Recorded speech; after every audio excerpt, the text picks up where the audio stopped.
I'm one of the deputy principals, and usually all of the crew, the other DPs and staff usually say, where's your little box to stand on? Because it's hard to see me behind the lectern, so I am here. It's quite interesting teaching in a boys' school, being my massive height of 5 foot. They all tower over me, even at year 9, but that's okay. They can't see me coming. Thanks for coming this evening. I've got a few things to talk to you about, and I feel a little bit you've been talked at tonight, and I apologise about that.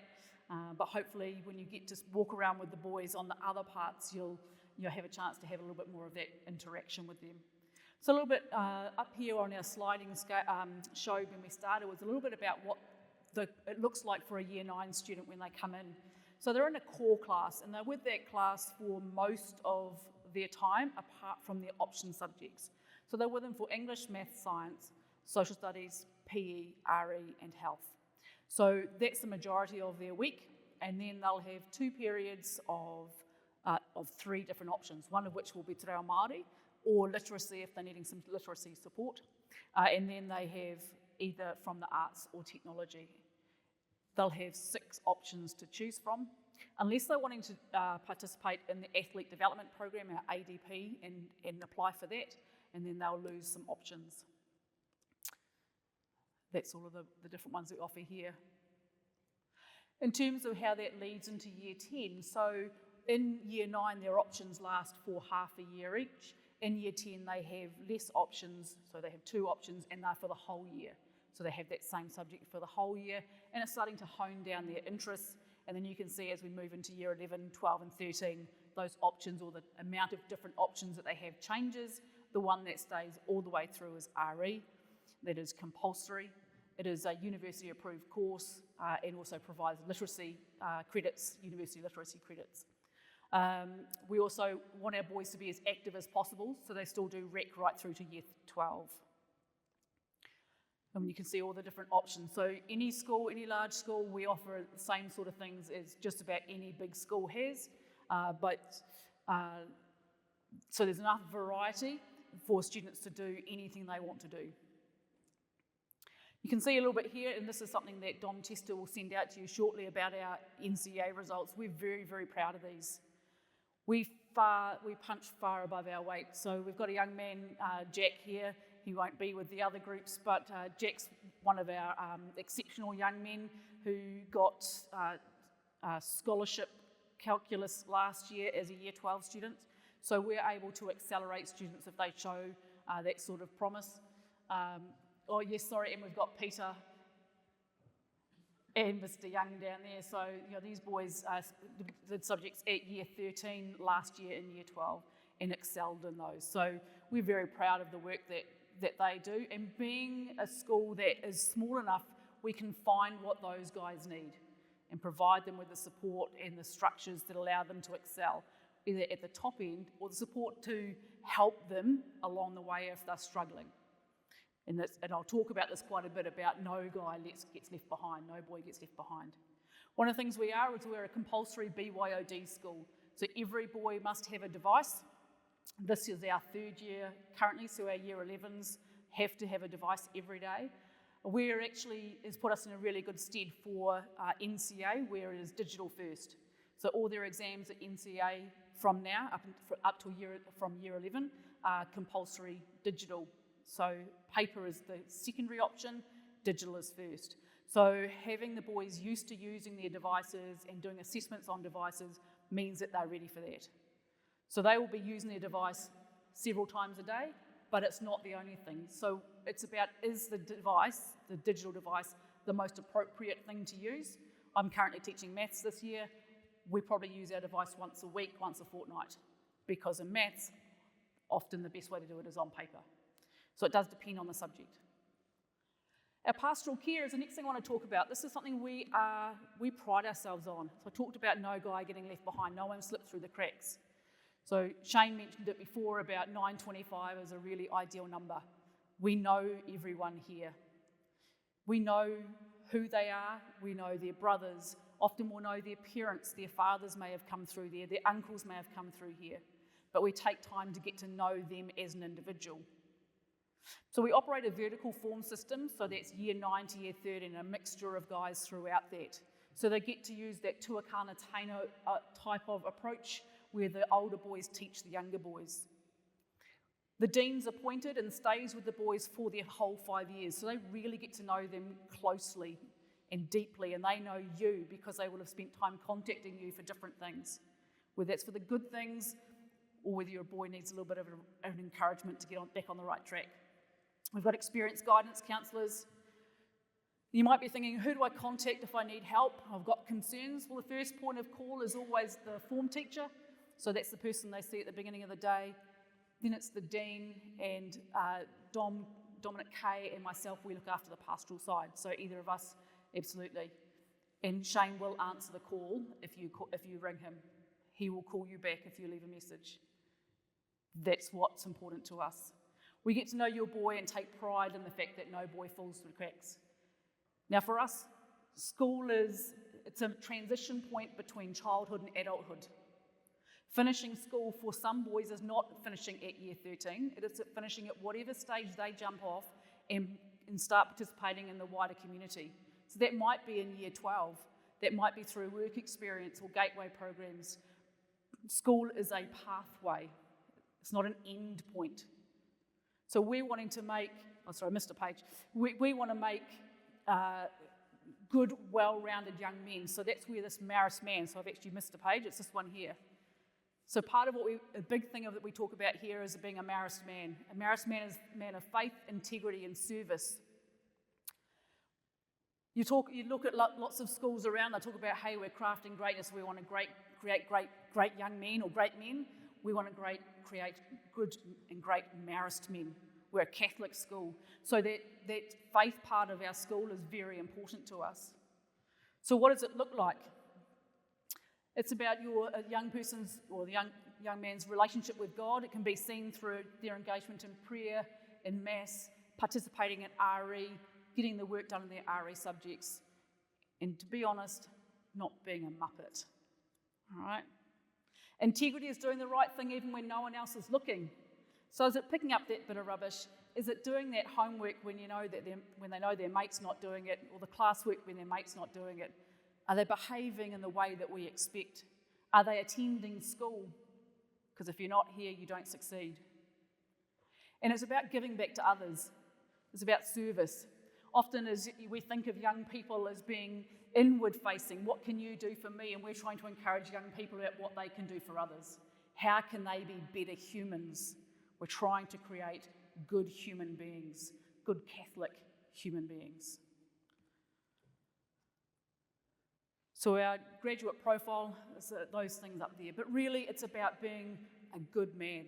We want our boys to be good men to the people who are going to be important to them in their future, their partners, their children, their parents, their brothers and sisters. We want to create good men. So I want to introduce now Joe Smal. He's in charge of our sport here. Evening, everyone. Like Jackie said, I'm Joe Smal. I'm the guy with the funny South African accent, and I'm the Director of Sport here at St. John's College.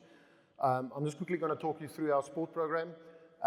So we offer competitive and non-competitive teams, meaning you can either play really competitively and if you take your sport serious, but if you just want to have a good run around with your friends, we offer teams so as well at all our sporting levels. We currently have 25 different sporting codes. Our student participation, and we're extremely proud of this, is 76% of all our students participate in at least one sport. If you compare that regional and national to those percentages, you can see we're well above that. Facilities upgrade, we're constantly upgrading our facilities. You're sitting in this amazing facility here that we got 3-4 years ago. Our main rugby field has had a major upgrade with irrigation, with the terraces and drainage. New floodlights on our hockey turf, and we're also looking at upgrading our cricket facilities and also installing a new grass cricket pitch. I'm not going to read through all of that. You're welcome to read through it. That's just some highlights from the previous year, from some of the sports that we've achieved in. Our rugby is a real standout at the moment, where we played in the North Island comp and reached the final 2 years running. You will see that we've got number 1 ranked athletes in various individual sports as well. So it's not just all about team sports here. If you're an individual sport competitor, we offer something for you as well. Then the highlight, I think, of this year so far was our tours to South Africa. That's why I've got these dark rings under my eyes. I only returned yesterday. It was just awesome. We took a cricket team over for 2 weeks and then a rugby team over for 2 weeks. And everyone that attended that is just, yeah, they were just so happy that they had that experience. And that's something we're going to offer every 2 years. So all you young men, if you come here, you've got that opportunity to go on international tours. Like I said, that is something we are going to do every 2 years. If you have any questions, you've got a few more minutes before you need to move on. You're welcome to come down to me regarding sport and to speak to Jackie as well. And thanks for your time. My name is Mr. Robinson. I'm the head of faculty for physical education, outdoor education and health. So those are my kind of areas of responsibility. To my right is Mr. Kyle Jacquez. Kyle's our teacher in charge of outdoor education. So we're going to tell you about our faculty area. Hopefully there'll be some time at the end for you to ask us some questions so we can kind of find out what you need to know. So these are the areas of responsibility for which I'm responsible for, and we'll talk about them. Here we go. So I'm in a unique position in that my son has been going through the same process that your sons are. So I've got a boy in year 8, and I had a boy in year 8 2 years ago. And so I kind of thought, oh, what am I going to want to know as a parent? And my son, I kind of asked him, so what do you want to know? And it's just like, basically, what am I going to do next year when I come to your school? So I was like, okay, we'll start there. So this is what actually happens. This is what happens when you walk through the door, you come to St. John's, what am I going to do? In year 9, we have a focus on fundamental movement skills. So not just playing games for the sake of playing games, but teaching skills. Fundamental movement skills can be broken into different types. The first one we're going to look at is aquatics. So we're going to take you down to the university pool, which is like a 6-minute walk that way, and we're going to teach you how to do some snorkeling. So you'll be able to clear your snorkel, you'll be able to clear your mask, correct finning technique, you'll learn how to enter the water correctly, you'll be able to drop backwards and look like a pro, all those sort of cool things. That's kind of the first 6 weeks of your time at St. John's College. Then we do a hitting and striking unit, and we try and teach you some key skills, and then also try and move those skills across different contexts. I'll give you an example. My year 9s have just done pickleball, badminton, and tennis. So we're kind of teaching some key skills, like how to disguise the power of a shot, for example. So for those who don't know, if you're in badminton, instead of gripping the racket tightly in your hand, if you pinch it with the 2 top fingers and then take the other 2 off, when you do a shot at the same speed, it halves the speed of the shuttle after you hit it. So we can use that skill in badminton and see if we can't transfer it to pickleball or tennis. By the way, it doesn't work in tennis. That's an example of the sorts of things that we could do. For hitting and striking, we also do hockey as a striking skill. And then we also do kicking ones as well, so not everything's just hit with an implement.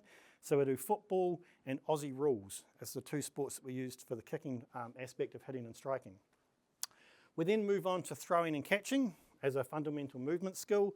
And for that we do cricket and ultimate frisbee and softball. Softball's great because they have to put the mitt on their dominant hand, so their non-dominant hand, and so that they can catch it. And so they can throw it with their dominant hand, the mitt must go on their non-dominant hand, and so they have to learn how to catch with their non-dominant hand, which is fantastic. We do gymnastics, we jam that in the middle, which is really fun to watch because they're terrible at it. And we're trying to teach them kinesthetic awareness and spatial, where their body is in space. It's really fun. Year 10, so they survived year 9. Now we're going to kind of ask a little bit more of them. We're going to do some really non-traditional type sporting things, and we're going to get them to kind of think more. So now we're asking them to come up with attacking and defensive strategies. This leads really nicely into the new level 1 curriculum, by the way.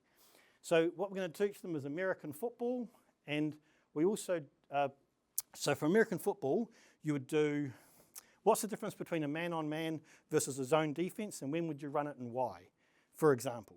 Right?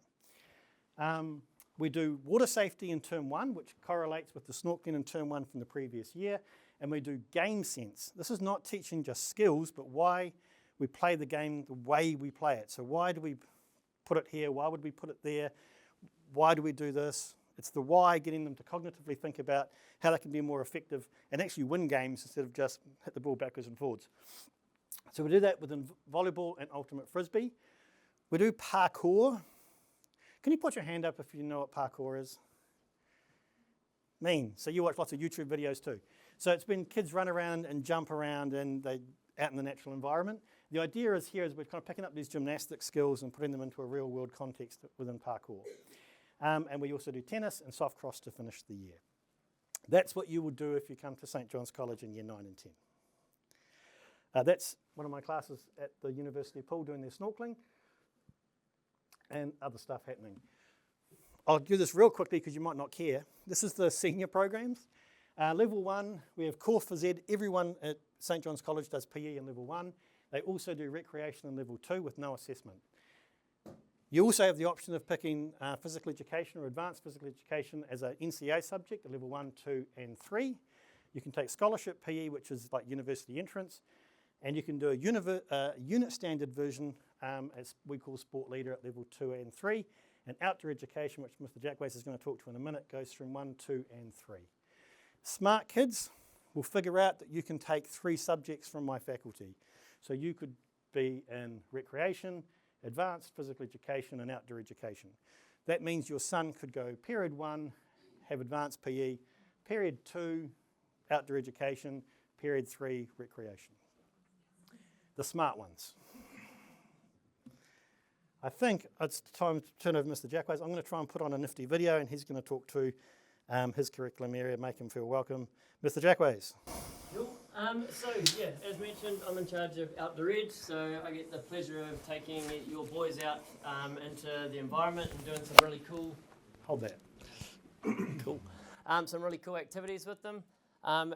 We do caving, mountain biking, rock climbing, abseiling, canyoning, among other things that I can't remember right now. Kayaking. We do a survival trip. We go up Coromandel and stay there for 3 days. Tramping and camping, all sorts of stuff like that. We're not actually trying to teach your boys those skills or skills within those things. While that's cool that they learn that, what we're actually trying to teach them is this stuff here on the board. So the reason we want to teach them those things is we think that they're skills that transfer into any workplace, no matter what you want to do for a career when you leave this place. Those are skills that are going to help you. Okay?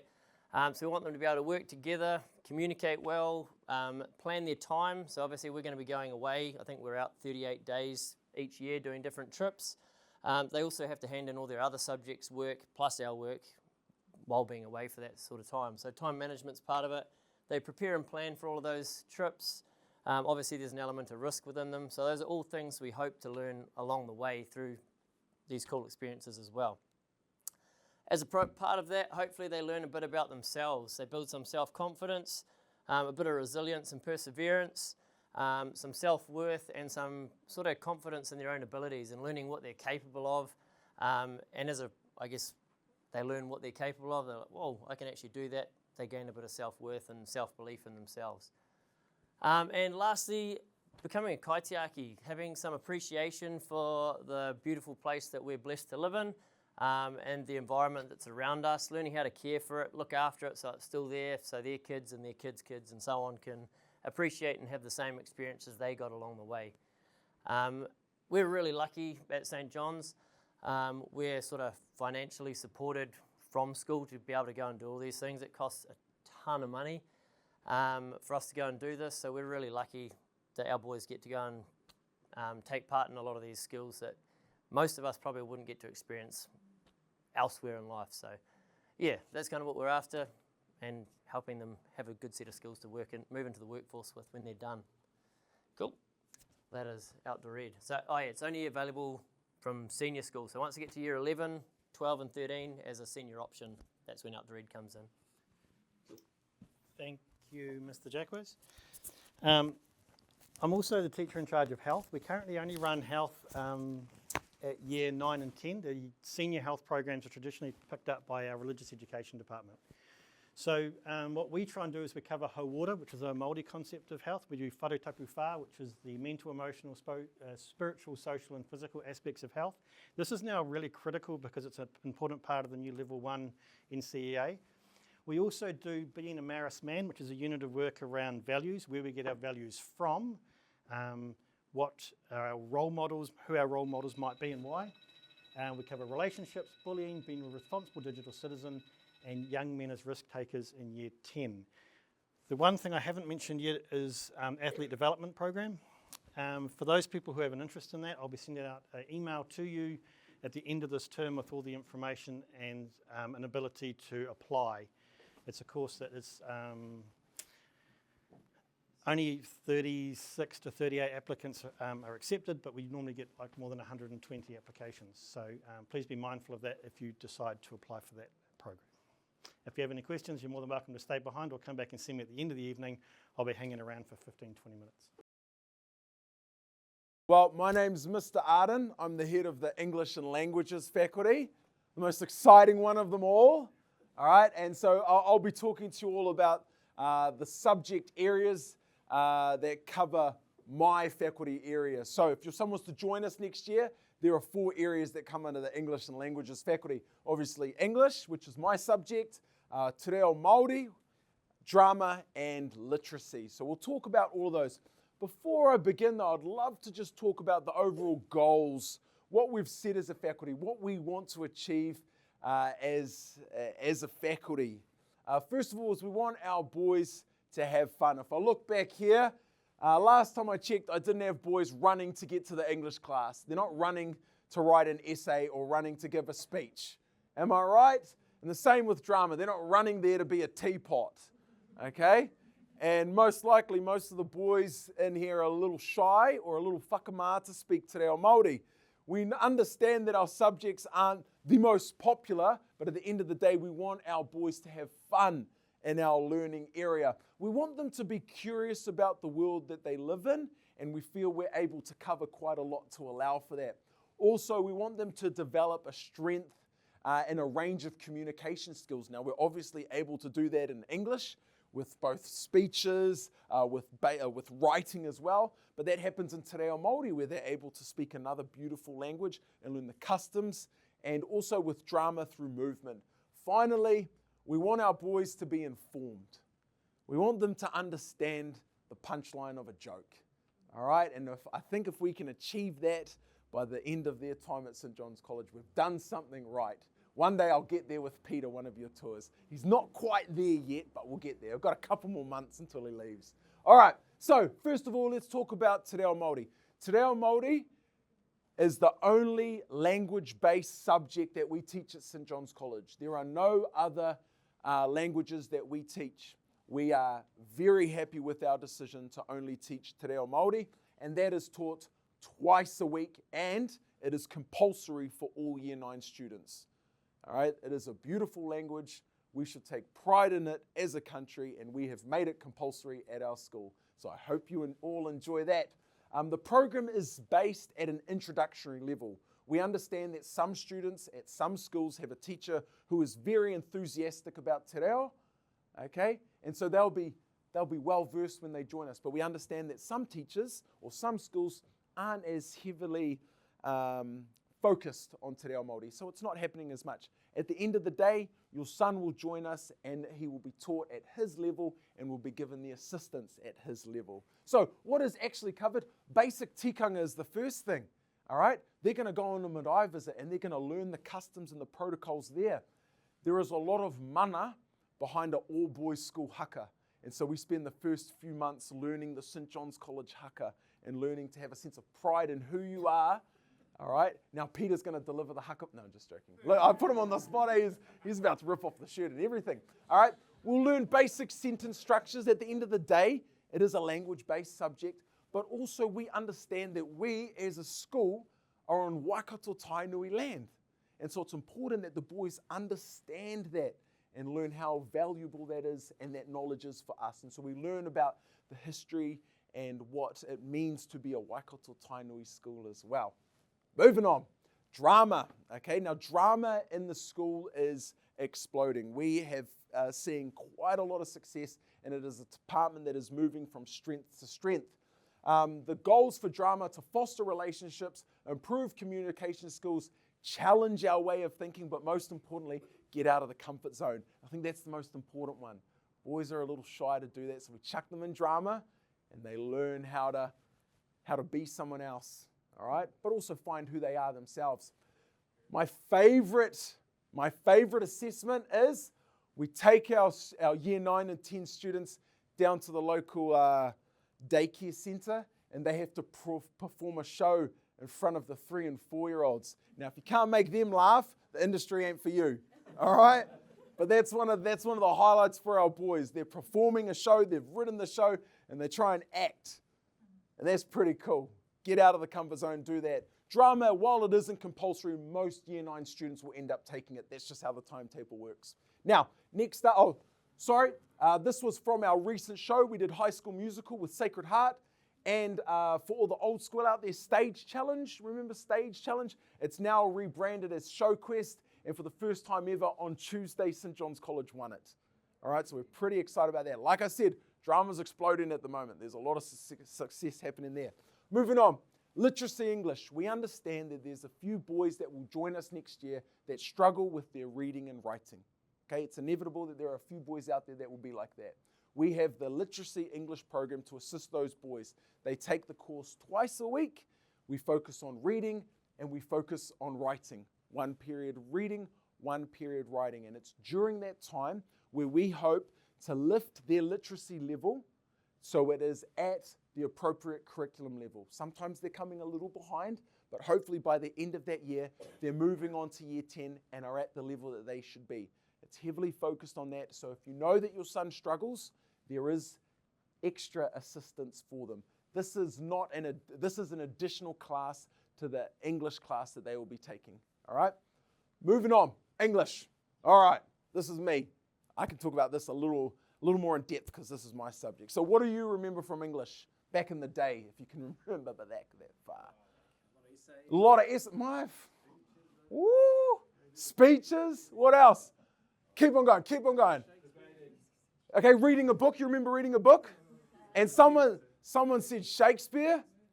All right, so are we thinking back to English? My brother at the back thinking, oh man, I was asleep for half those classes. All right, but we remember this, right? We remember this. Well, I'm pleased to say that we still teach all that. Nothing's changed. All right, it's still all there, but how we teach it is a little different. So first and foremost, in year 9, the best decision I've made as the Hof is 2 things. 1, all of the texts that we teach in year 9 are from a New Zealand context written by a New Zealand author. When I sit in a class and I look at all of the different ethnicities in my class, I think it's important for our students to learn not only about New Zealand, but everyone around them. We have a book titled Pourangi Boy. We have a book about the Dawn Raids. We have a book about the prisoner of war camps that took place in New Zealand during World War II. All right? There are plenty of things for our boys to learn, and we find it that learning about a New Zealand context is the best thing that they can do. Not only that, every single English period begins with 10 to 15 minutes of silent reading. Boys in New Zealand are not reading enough, and it needs to change. So your son's going like this, oh crap. Yep, if you're joining our school, you're going to be reading a book, and you're going to be issuing a book. You're going to be taking that book home, and the expectation is you're reading that book at home. We need to improve our reading, all right? Our library, you'll visit there soon enough, stacked, packed with amazing books, all right? We are issuing thousands and thousands of books every year now because our boys are starting to love reading. So if you're joining our school, you're joining a reading school, okay? Some boys are going, oh man, what's going on down the road? All right. Another thing that we focus on, we do a bit of writing, some speeches in both year levels, year 9 and 10. One of my favorites is the complaint letter. I showed the boys I wrote a complaint letter to McDonald's once and said, look, there wasn't enough pickles on my cheeseburger. I'm disgusted. And I got a free voucher for a free cheeseburger. We got our own complaint letter as a school from Bluebird because all the boys wrote saying there wasn't enough chips in their packet. So the boys learn how to write a complaint letter. But it's all about functional literacy, that they can communicate with the world around them. And you will have to write an email one day and just how to structure that, how to format that, okay? We do a lot of film study as well. We love superhero films. If anyone's seen Thor Ragnarok, greatest superhero film ever made, all right? We've also been focusing on Spider-Man into the Spider-Verse as well. In regards to Shakespeare, we get the boys no longer to perform in front of us. We've looked at what they're into, and they now make a TikTok.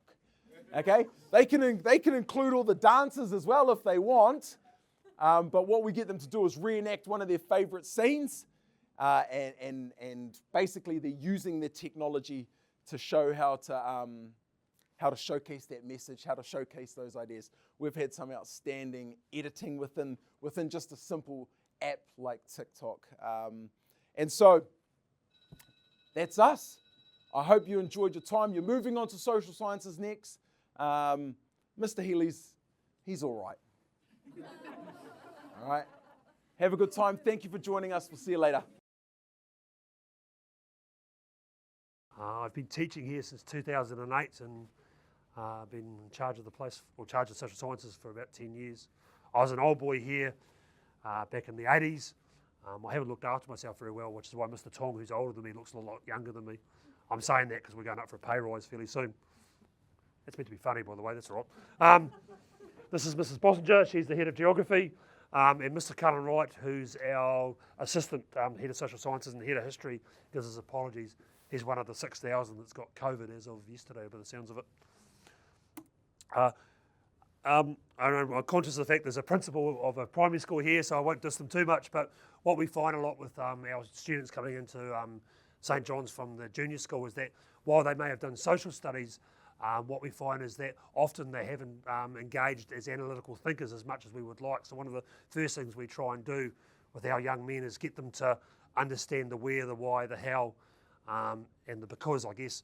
And so what we try and do is firstly get them an understanding of the world.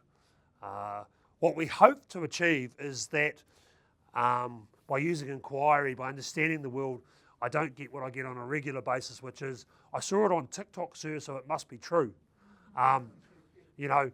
Which is concerning because I had a look at TikTok. I haven't got TikTok because it's terrible, but I did have a look at it. I didn't see anything that was true on TikTok. So it is a concern. So one of the things we try and achieve with our young men is get them to think about stuff a little bit harder. Just because Donald Trump says it probably isn't true. And I can go through a fair bit of track record to prove that to be the case. So hopefully what that leads to is them participating knowledgeably in society. This is our goal, is that these young men can leave school and understand the world in front of them and engage in that world. We start in year 9 with things like identity, how they place in the world, where they are. We start with them as individuals. We include St. John's and then the Waikato and then New Zealand and how New Zealand's role in the world.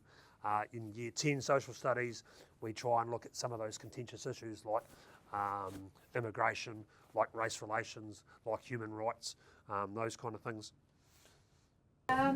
Geography is a really popular subject in this school. Third of the year 13s take it, and fourth of the year 12s take it. We're very honest about it, we do field trips.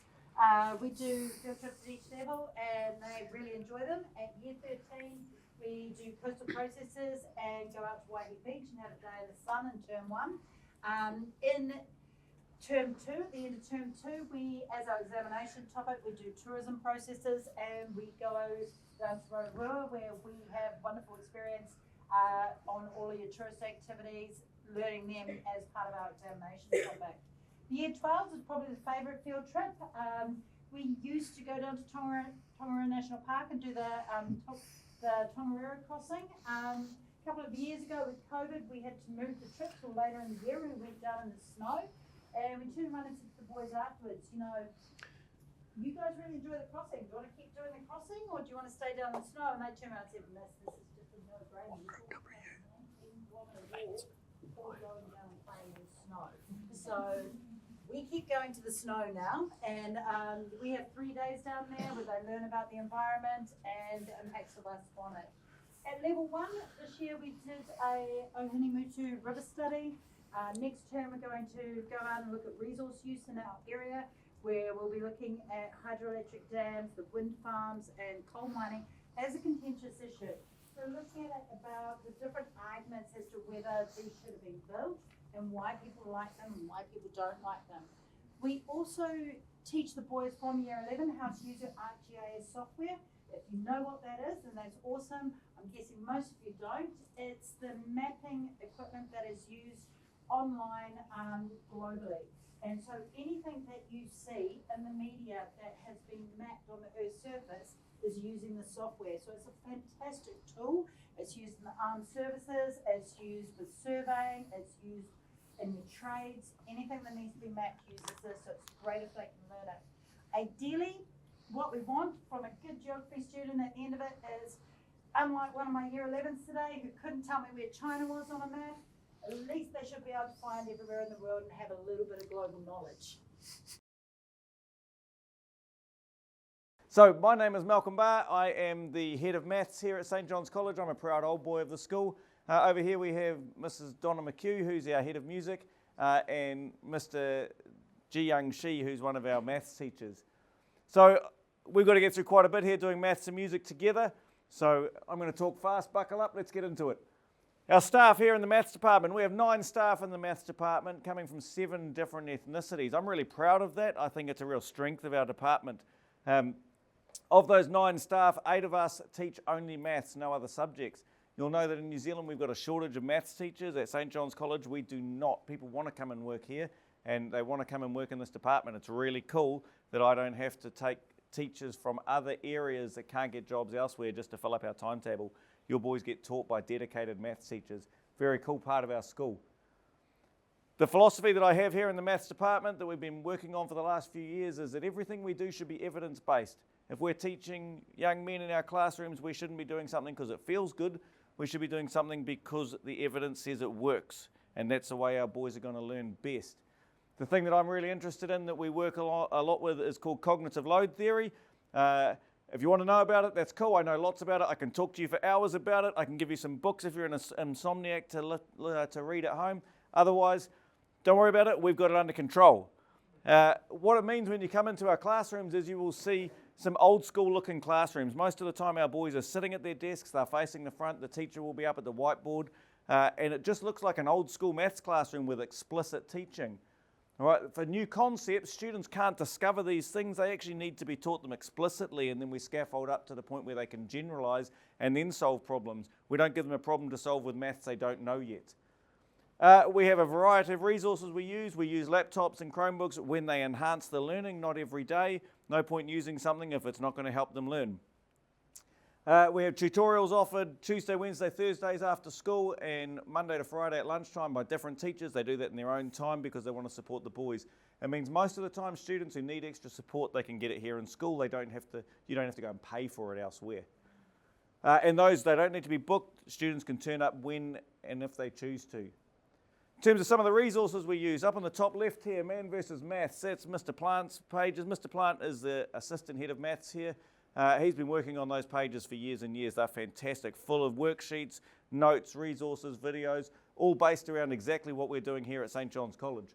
The textbooks down here, Theta book and the Alpha book, there's a few others that are over there on the shelves there. Some of you might recognise those. They've been through many iterations by a guy named David Barton, fantastic textbooks. The graph here, this is an online tool called Desmos. We use that a lot, particularly in our seniors. And then over there is Education Perfect. Boys, who knows Education Perfect? I know the St John's boys do. We use that for our homework, so if you know that already, you've got an advantage there. Year 9 to 11 get homework set on Education Perfect every week. Our junior school is split up for our year 9 and 10 classes into what we call core classes. So your boys go into classes of about 25, 26 students, and they stay in that class for all of their core subjects, maths, science, English, and so on. They only split for their arts and technology options. Those 8 classes, 7 of them are mixed ability classes, and 1 is an accelerated class.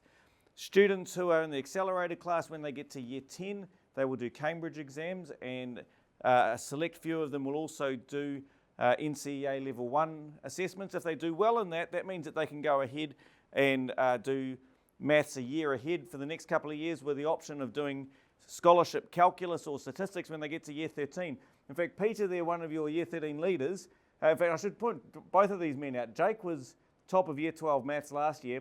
Peter in year 12 was actually top of year 13 calculus last year and got a scholarship. You'll see there's another couple of people down there. And I think this year he's trying to go for an outstanding scholarship, aren't you? Good man. You'll notice year 9s get 3 hours a week, year 10s get 4 hours a week of maths. That's well above the national average in schools in New Zealand. All right, I better stop talking there and let you speak with, let you hear from Donna. Otherwise, I get in trouble. Thank you. Good everyone. So I'm going to talk to you about the music department.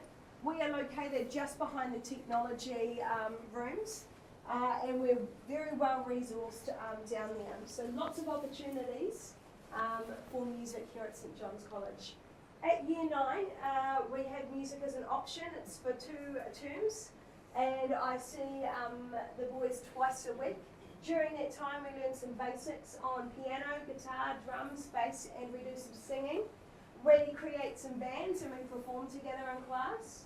We understand about the elements of music, and I start bringing in some of that music vocabulary, which is really important if they take music through to year. Oh, yeah, do you want me to? Pop that on there for the Yep, recording. sorry. Sorry. Hi. And we listen to a wide variety of music. In year 10, 11, 12, 13 onwards, we do lots of performance, we learn about music theory, and we do lots of songwriting and music composition. So writing original songs, recording those, and using lots of computer programs to help put those together as well. At St John's College, we are very proud of our music groups. We have several opportunities for students to be involved. Doesn't matter what style of music they're into, there's something to be part of. So we've got the jazz combo, the drum corps, the school choir, the combined Sacred Heart and St John's concert band, the guitar group, the Irish Ceilidh group, which is our longest running group. It's been going at our school for over 30 years, and the barbershop quartet. We also have lots of senior students and junior students who want to just come into the music room at lunchtime and jam and get to know, play music together as well, which is really, really cool. We offer music lessons at St John's. So we have individual lessons and group lessons on the instruments that are there in the red. And if there's an instrument that you would like to learn and it's not there, let me know and I can see what I can do.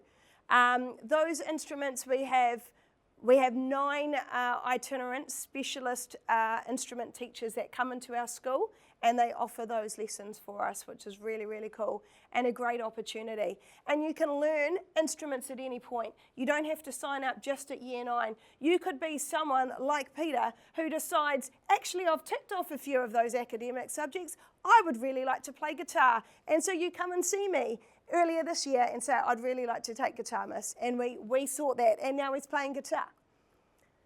We've got heaps of performance opportunities. Now COVID's finished, kinda, we're able to get out there and do performances again.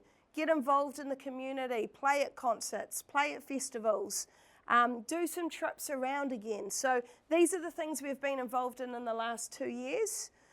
Most notable would be the Show Quest, where we had a year 10 student write an original piece of music, a song that the boys sang and performed on stage. That was on Tuesday night.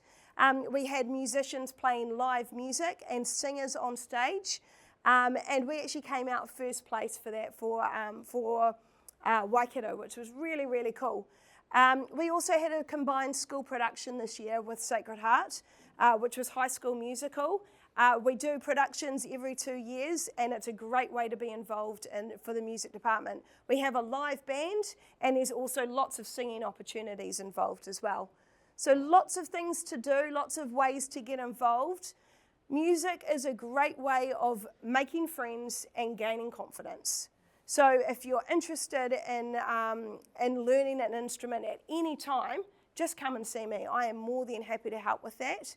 The music department's a cool place just to hang out at, be at lunchtime, come and jam, get to know some like-minded people, and it's a really cool way of making friends. Are there anyone here that plays instruments? Awesome, cool. Well, that's really cool to see. If you've got questions, please let me know. Otherwise, thanks so much for your time. Really appreciate it. On seaboard on the other side. here allegedly. I'm not sure what that means. Ringmaster, I think. Here's that. Okay, so I had to, instead of using the Canon, which everybody's expecting, the thing is that it's getting a bit dodgy and a bit iffy because I need some new plinths from the United States. What I thought I would do is I'd get some uranium glass out as a bit of a demo to start things off. And the best thing to do with that is to just show you. So first of all, we've got 3 pieces of uranium glass. You can hear the Geiger counter going. Hear that? Yeah. That's an alpha particle coming out of the uranium glass.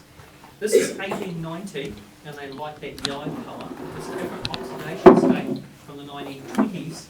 This is from the Waikato show in 1928. It's given as a prize to some lucky sod. This one here is from the UK. I had to actually import that because I couldn't have that oxidation state, so I brought it in. And it's a really nice illustration of uranium glass, and it's used to make pretty colours. Queen Victoria, she had a beautiful tea set with this. It's now in a lead line vault because it's radioactive waste. But anyway, let's have a look at it. How do I know it's uranium glass? Well, here's some crappy piece of glass from the 1960s. We'll put some UV on it. No? Ooh. Uranium glass fluoresces.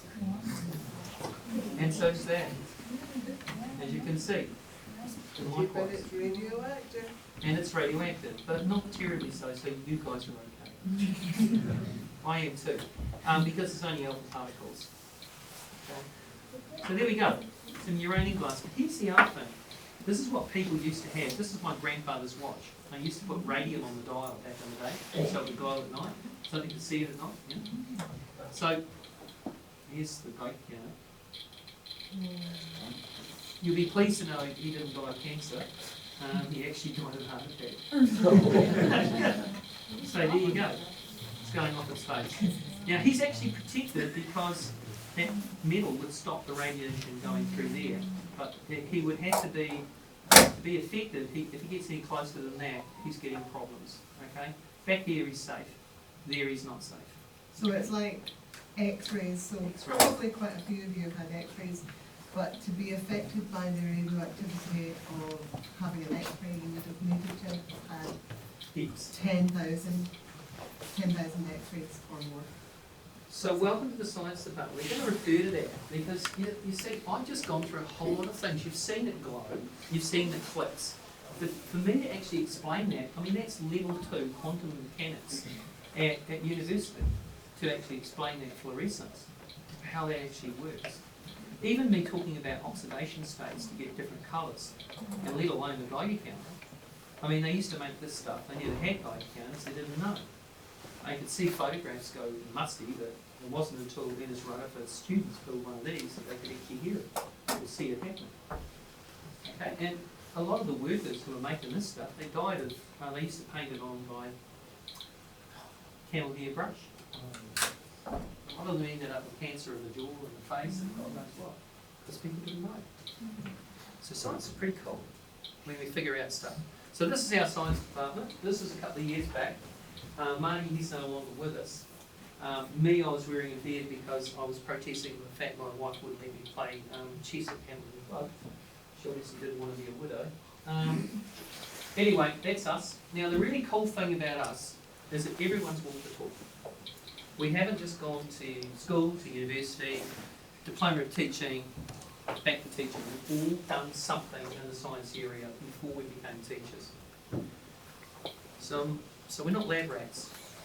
I'm an archaeologist, professional grave robber, and you can see what other people have done. Microbiology, university lecturer. I've lectured over there for a decade in chemistry. Soil scientist. In fact, it was only tonight I found out that Mrs. Reed Hanley, she's teaching chemistry. She actually worked on one of the time 10 programs as a student. So I'm going to go back to that program and see if I can find her. She just said all I was doing was sifting soil on the archaeological site. I said, well, that's cool. How cool is that? Anyway, if you do come here, it's a stock standard course.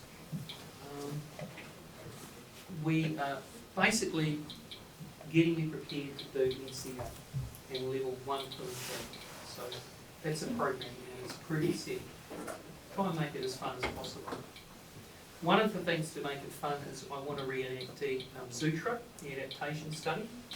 So you go to the zoo, you get your little cell phone, you take some photos, you choose an animal, you write up why it's adaptation. But this is the BBC version of a science trip. So you've got to take a photo of an animal in action. And if you've ever watched BBC documentaries, you'll know that animals do all sorts of actions. So here we go. Remember that tiger? These are the best 4 out of 200. I had no idea what they did to that tiger, but I got there shortly after, and that animal was really angry. Thankfully, there's a big plate of glass there. Otherwise, somebody would have died. It was still pretty upset when I was there. Placidly eating, a happy giraffe. This couple is also happy. That took a bit of explaining. But it was a BBC trip, so that's fair enough, I see. And this one is a special moment. This one was the shock of the century as far as I'm concerned. The students involved, he's just off to university. And he said, I stalked that, or I waited because I knew this was going to happen. This is the ultimate action shot. The rhino thought he was in a private moment, but not quite. Okay?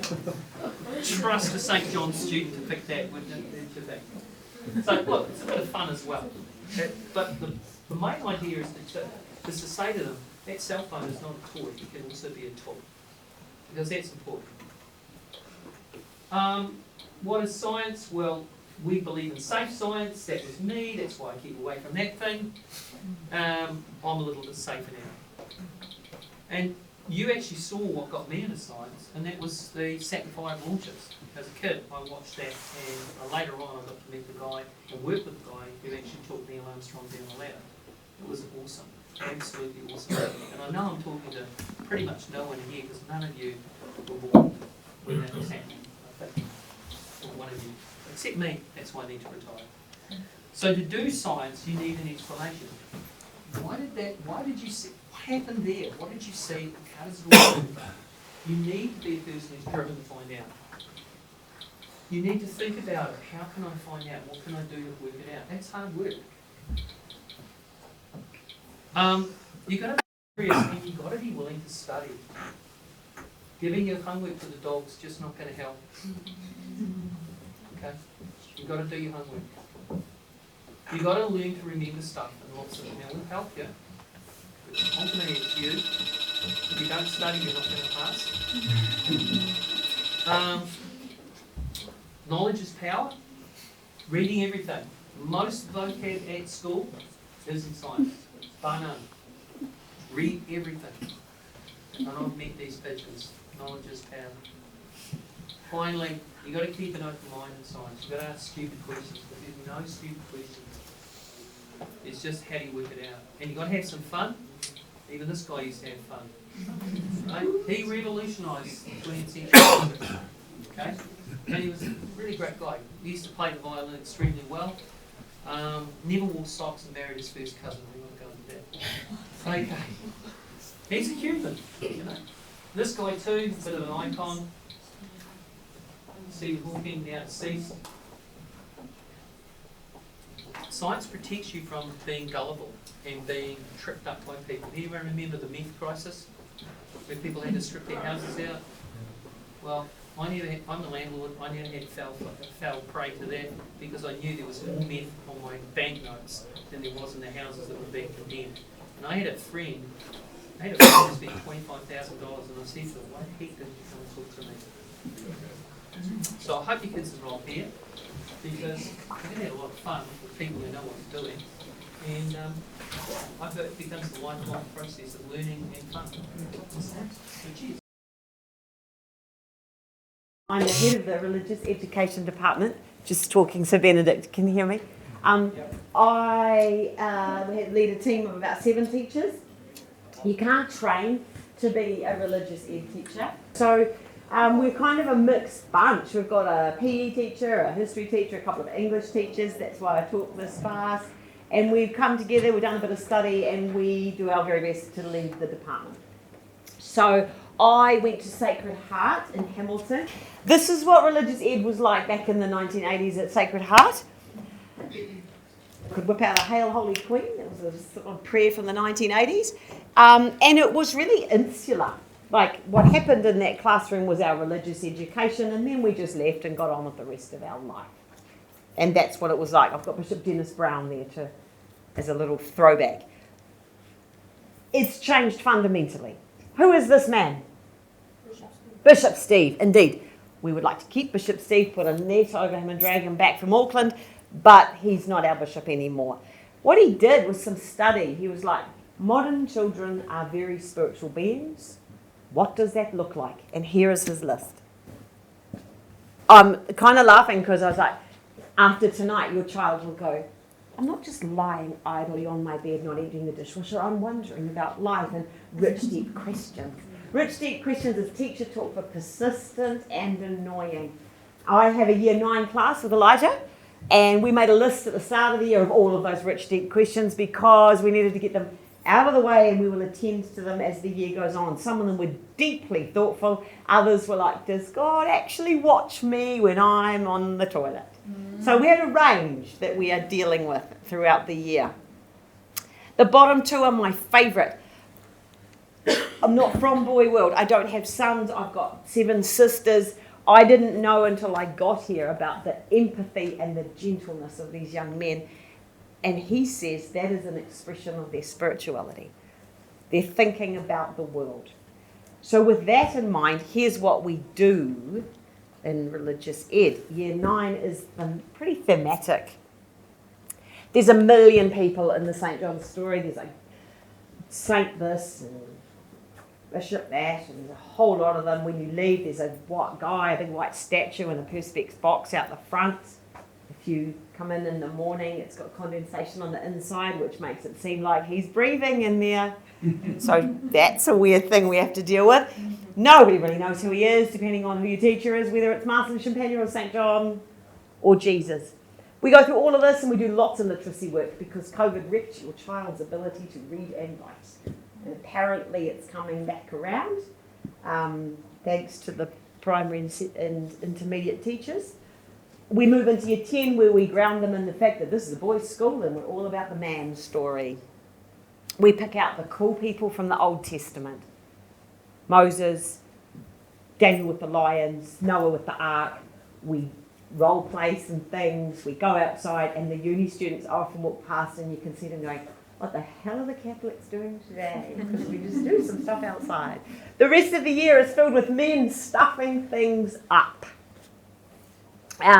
We have a look at some historic stuff and then we look at men now because every healthy year 10 boy is making mistakes and fixing them. So we actually have a lesson on how to apologise well. We had this guy come in a few years ago from the Department of Corrections. He was really cool. He was someone's papa and he was terrifying. And he made the boys all line up and spaced them out to the exact size of a cell. And so they were standing there and he made this one child be between. And he was pointing out how small a police cell is and we were terrified. So he doesn't come anymore, but that's okay. He was cool at the time. It goes exponentially up from there. So senior RE is some serious stuff. It's a 5-year program. They've got to do it. And it's a university entrance level subject by the time they get to the top end of it. And it is not contained within the box of the classroom. It is all about stretching them out into the world that they are about to occupy. So right now, Mason and Jake and Peter are writing an essay about bioethics. They're looking at how we can change the DNA of a human being before it's born to put in certain traits, to take out certain things. And they are saying, how does that work? What does the church say about that? What do I think about that? It's kind of cool that these are the young men that are going to be the educators and the policy makers of our future. And right now they're doing the thinking about what is right and what is good. And it's very, very much a privilege to be able to teach this in high school. It is not something that can be done in every high school in Hamilton, and it's pretty huge. That's what we study, and this is what we hope they're learning. So it's a very Christian concept to think that about the fact that we are in relationship always. The deity, the people, the land, the interactions of that. You don't have to be an eco-warrior to sit and understand the idea about that relationship. I read this article that said the thing missing from young people's lives now is they haven't got mooring posts like we all had. So there were things throughout my childhood that didn't move, and they were consistent, and I could rely on them, good and bad. And nowadays, everything's up for grabs. You can choose your gender, you can choose anything, and it's all flux and flow. And so at this school, we are giving these boys a foundation, and it is a 2,000-year-old tradition, and it doesn't move much. So they can stay with it, or they can move away from it. Either way is fine. At least they have a starting point and a fixed place in a world that is definitely not fixed. These young men are full of their rights. They're full of autonomy, and they're full of what they're allowed and what they're entitled to. And in this school, we are teaching them that what they are entitled to does not come separately from the rights and the needs of the people around them. And that is something that is woven in all the way through. Sure, it's cool that you could make sure that your future child doesn't have diabetes. What does that mean beyond you and your situation? So it's really, really cool stuff. The last thing that we weave through all the time is that sense of responsibility. And at this place, we talk about the least and the last and the lost. So whether your kid is the least, the last, and the lost, or he's the high-flying one, he is still in a relationship with other people, and we owe each other the care and the love that goes with that. When you're picking your school for your kid, all you want is some place that's going to turn your boy into a good adult, eh? That's kind of what you're after.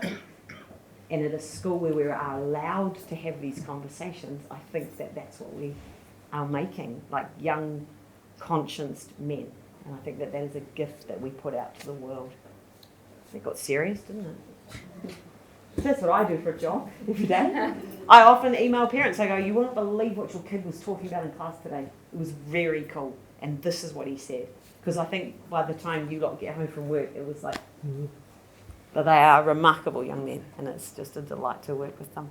Does anyone have any questions? Do you want to know about the God and the toilet thing? No? We'll just leave that for our class then, whether God's watching us on the toilet. I'll tell you about the library if you want. This is our library.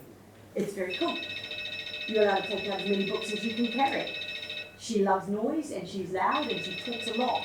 And it's a very fun place to be. So we hope that if you turn up next year, you turn up to our library. That's the 3 bells. You get to go home. Thank you for your time. Thanks for coming by.